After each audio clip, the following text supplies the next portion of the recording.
everyone, welcome to a new episode of Tunechaser series.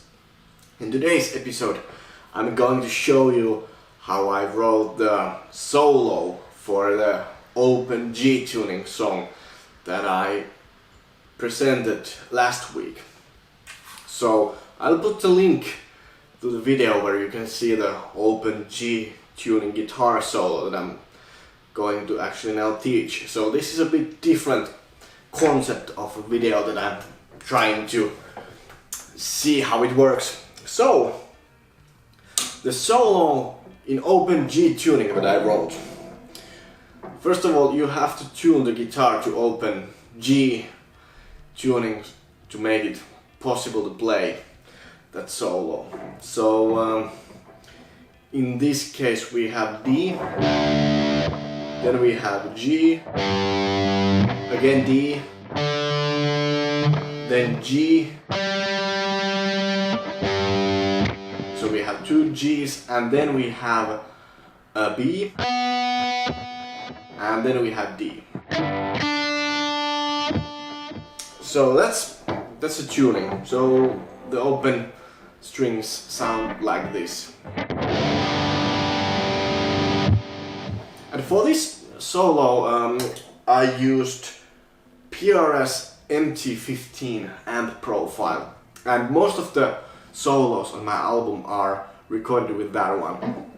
There's probably one or two exceptions, but first of all, I think most of them are just with this amp profile because I really love the sound of it. So the solo, the concept behind that solo, or any solo that I'm writing right now in these open tunings, is that I want to use some uniqueness of each guitar tuning. So in this case I thought that maybe I should use the open strings because they are really unique for these actual guitar tunings. So in this case the song itself is in minor key, meaning that because it's in G minor key, I can't really use the B string in this case unless I move a melody out there, or there is a chord that really supports. But in this case I really didn't think about chords what I'm having. I just used my ears. And the way how I started the guitar solo was that I figured out the first, like a note that really goes well with the first note of the first chord we have in the solo progression. So I found out that I could use the minor third of the G minor scale or chord. So I started from there, 11th fret of the B string, and now from now on I'm relating all of them to standard tuning when I'm talking about which string and which fret, just for your info. So I started from there, 11th fret of the B string, and then you started using the open strings for that, and then started to move on for the melody. So I guess it was something like this.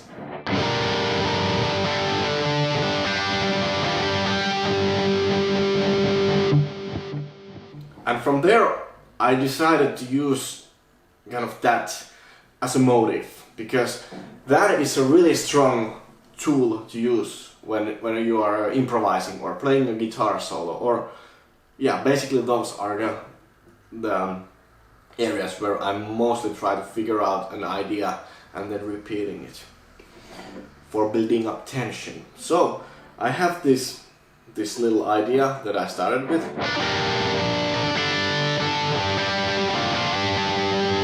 The rhythm was a bit different, but then I decided to move on from the B string to the lowest E string, so to give a little idea of how long scale or range we are having with this guitar tuning.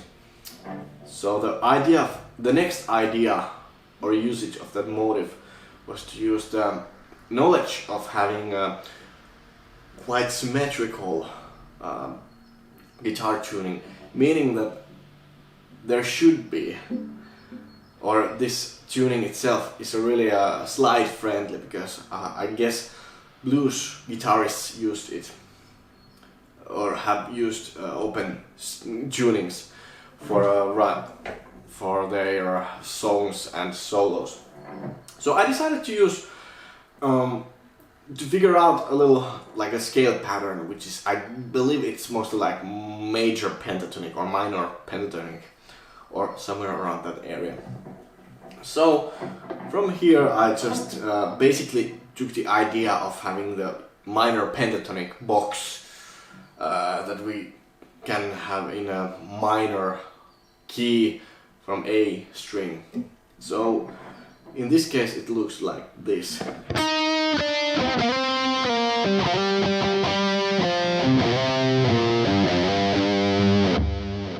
Yeah, that's how I played it, or I think there was also a little bit of difference in that motive on those lower frets. And I believe I moved a bit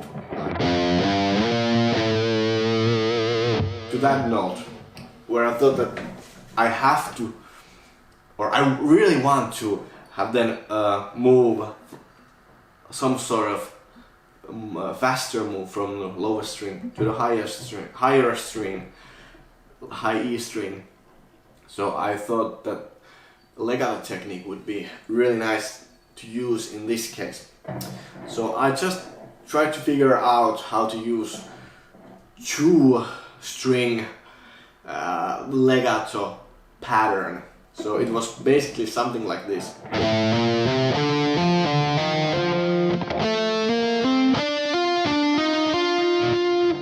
And for the next movement I went a bit higher to the...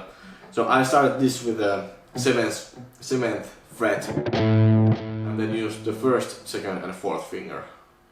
And then for the higher B and E string, I just saw the last pattern was... no, actually it was...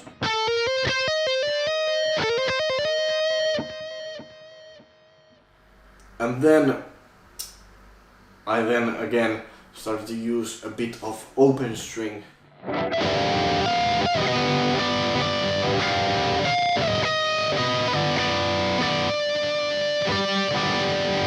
And then I believe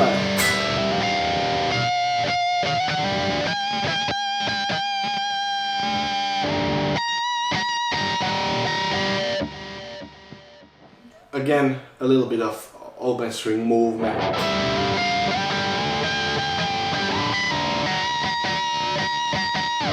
And then finishing the solo with the same idea that I used for starting it.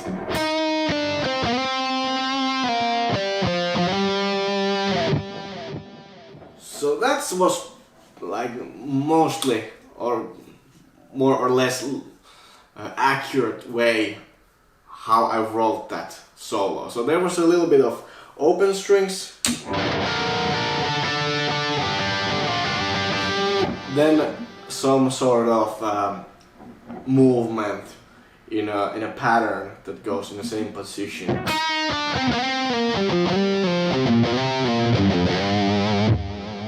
And then moving a bit higher with or legato movement, shredding.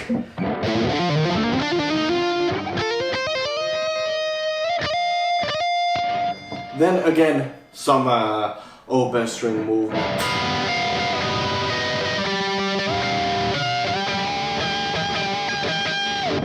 And then finishing with a like melodic idea that I had.